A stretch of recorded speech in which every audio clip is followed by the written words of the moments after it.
Les chaises disposées devant la maison familiale de Fulbert Mwanodji sont toutes occupées. À l'intérieur, les femmes sont assises sur des tapis. Tous sont venus accompagner la famille dans cette épreuve.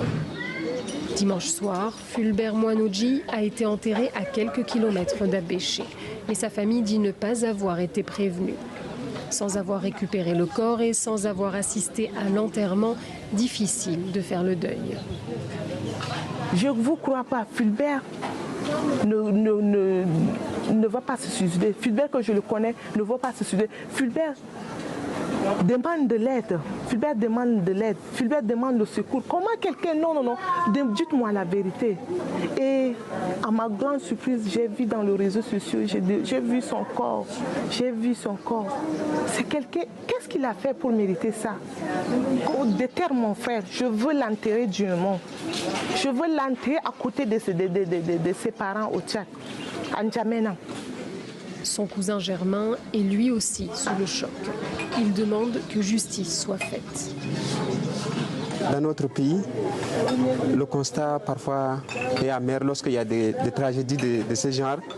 On dit que l'enquête sera faite, l'enquête sera ouverte pour situer les responsabilités, identifier, retrouver les responsables et tout.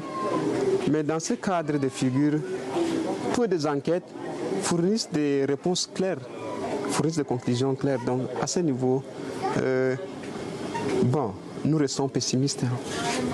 Nous restons pessimistes.